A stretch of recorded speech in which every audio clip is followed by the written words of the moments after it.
Գուցե սուտ է։ Գուցե չկա։ Գուցե հուշ է միայն։ Ֆիկցիա։ Միֆ։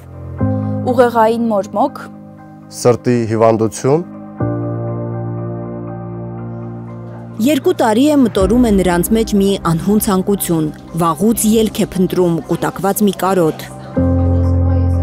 Մթի մեջ գիշերվա կեսին կամ ցերեկը, երբ նրանք զբաղված են լինում խմբագրական գործերով, սրտի խորքում գողի պես զգույշ կամացուկ շարժվում է հարցը. ով ենք մենք վերջապես, արցախցիներս։ Ինչ ենք մենք եւ ուր ենք գնում, ինչ ենք եղել երեկ ու ինչ պիտի լինենք վաղը։ Մեր հեռուստաընկերությունը թղթակցական կետ ուներ Արցախում։ 2 տարի առաջ մեր հիմնական թղթակիցներ Ծովինար Բարխուդարյանն ու Տիգրան Գասպարյանը, բայց նաև հետո մեզ միացած Հայկը, Անին, Լանան, Կարինեն, Բելլան, Գագիկը, Գայանեն անցնում էին Արցախյան դերձորով։ 25 դրոյին 2023։ Կորնիձորում, Վայքում, Գորիսում, նրանց ականջներում դեռ հրետանու ձայնն էր, աչքերի առաջ ծուխն ու անցակետում հավաքված ադրբեջանցիների ծաղրող հայացքները։ Արցախցու տառապանքը վերջ չուներ, ինչպես այս խցանումը։ 9 ամսվա սովից անհավասար պատերազմից հետո գաղթի ճանապարհը բռնած արցախցիները կարծում էին, թե ավելի վատ չի կարող լինել, երբ ամպրոպի պես դղրդաց պայթյունի լուրը։ Հալամ գիդալիս չնքիլա կոնկրետ մանրամասնեն գիդալիս չնքիլա պայթյունալա թխալն քաղաքինի անտրանդարդան ատրական ընդամենը սկացալոնք վեր պայթյունալա Ստեփանակերտ։ Ստեփանակերտում դեռ գիշերն էին Հայաստանի սանավիացիայի ուղղաթիռի սպասում, բայց Երևանը ասել էր, եղանակը լավը չէ, ուղղաթիռը միայն հաջորդ օրն առավոտյան էր օդ բարձրացել։ Շտապօգնության մեքենաների ազդանշաններն ու ուղղաթիռների դզզոցը չէին թողել գաղթականներին գոնե մի քանի վայրկյան մոռանալ դժոխքը։ Ամենատիժերը այն է, որ ստի երկու ճանապարհն էլ մի ուղղությամբ ակինամ դուսակամ, պիտի հետ քեցող ճանապարհ չկա ու կողքիդ շտապօգնության մաշինն է, սեսերս կանումս, գիտումս վեր մեջ ինքու հարազատը տա կամ մարդահու վիրավորվալ այդ պատերազմից ու վեշմինձևի տղ չկա վերթողիս շտապօգնության մաշինը դուսկյա հսնե Երևան այդ մարդիկ փրկվին։ Ում ամուսնու կամ որդու անճանաչելի դարձած մարմինն էին տեղափոխում գաղթական դարձած ժողովրդի գլխավերևով։ Առաջը ջուր, հետևը թուր, հետ օգնության վազել անգամ չէին կարող։ Ում հեռախոսը լիցքավորված էր, կարդում էր լուրերն ու պատմում մյուսներին։ Պաշտպանության բանակի վառելիքակսուկային պահեստներ պայթել, երբ հազարավոր մարդիկ փորձելիս էին եղել մի քանի լիտր բենզին ձեռք գցել, ամիսներ պարապ կանգնած մեքենաները գործի դնելու, ընտանիքները Արցախից հանելու, փրկելու համար։ Տարածքում նաև պապասայիլ վալնան ալիք պայթյունի պապուն շպրտալա։ Մեր բարեկամը պայթյունի ժամանակ անհայտ կորալա, հետո բայց արդեն ճարալան մոխրացած։ 219 մարդու կյանք խլեց պայթյունը, շուրջ 300 մարդ վիրավորվեց, մեծ մասը 2 տարի անց էլ բուժում է վերքերը։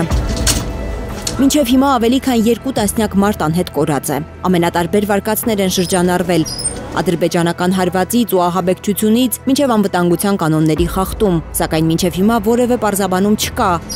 Քննությունը չի պարզել, ինչ է տեղի ունեցել իրականում, ով է պատասխան տալու աննախադեպ ողբերգության համար։ Իսկ ով է պատասխան տալու, որ ընդամենը մի քանի ժամում աշխարհի երեսից մի ամբողջ հայրենիք վերացավ։ Այս հարցն են ամեն օր տալիս մեր խմբագրության արցախցիները ու նորից հիշում ճանապարհը։ Ամեն սանտիմետր ստի անցկանալիս այդ պիտի հակարի այդ կամուրջը ասալում Արցախս մնաց հետևում։ Առաջինը ով գործի գցեց մեքենան ու քշեց դեպի հակարիի կամուրջ։ Ինչ էին փնտրում, եթե չէին պատկերացնում կյանքը առանց Արցախի։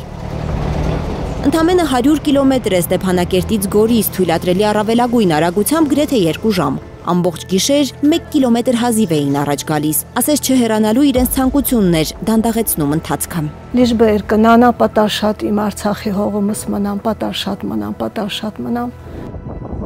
Առանց սննդի էին ճանապարհ ընկել, չպատկերացնելով, որ օրեր են մնալու խցանման մեջ, ծերեր, երեխաներ, քրոնիկ հիվանդներ, մի մասը բեռնատարների բաց թափքերում։ Ստեփանակերտ Կորնիձոր ճանապարհին երեխաներ են լույս աշխարհ եկել։ Լսել ենք, որ մի քիչ հեռու մեքենայում մի կնոջ մի կին պիտի ծննդաբերի, քրոջս երեխան եկավ, թե բա տատին դեղ բան կա, մաքուր շոր են ուզում, ինչ ունեք մաքուր շորերից բան, ասինք ոչ մի բան չունեք, ինչ ունեք մեր հակած շորերն է, էլի։ Ու պայտակ հիշել եմ, որ սրբիչ ունեմ մի հատ մեծ, հանել եմ տվել երեխուն, ասին տարտուր, մուկ վարդագույն գույնի սրբիչ էր, դե ճիշտ ասած չգիտեմ հետո երեխան ինչ է ծնվել տղա, թե աղջիկ։ Բայց նաև զոհեր են եղել։ Մի ընտանիք մահացած տատի հետ 15 ժամ մնացել է մեքենայի մեջ։ 3 անչափահաս է եղել մեքենայում, երբ 58-ամյա կնոջ սիրտը կանգնել է։ Մեզանա առաջ քեցած մաշիները մարդ համահացալ։ Ես երբեք կյանքում ծիծաղել չեմ կարողանա, ուրախանալ չեմ կարողանա, վիշտ է սա։ Արցախ շահած ու պահած մարդիկ ժպիտն ու հավատը կորցրած են հասել Հայաստան։ Տանս կլուչն են երում կալել, տանս պատերը խտալ պաչալ դուս եկալ։ Մի օր նույն բանալիով բացելու են նույն դուռը ու ներս մտնեն։ Չգիտեմ ինչ հրաշք պիտի լինի, մենակ Աստծո օգնությամբ, մենակ դարձի գալով մենք պիտի հասնենք, վերադառնանք։ Հնարավոր չէ ախր, սուտ չէր, հուշ ու մորմոք չէր, կար, ապրում էր Արցախը։ Լարա Արաքելյան, Նորայր Շարբաթյան, Անի Ղանդիլյան, Հայլուր։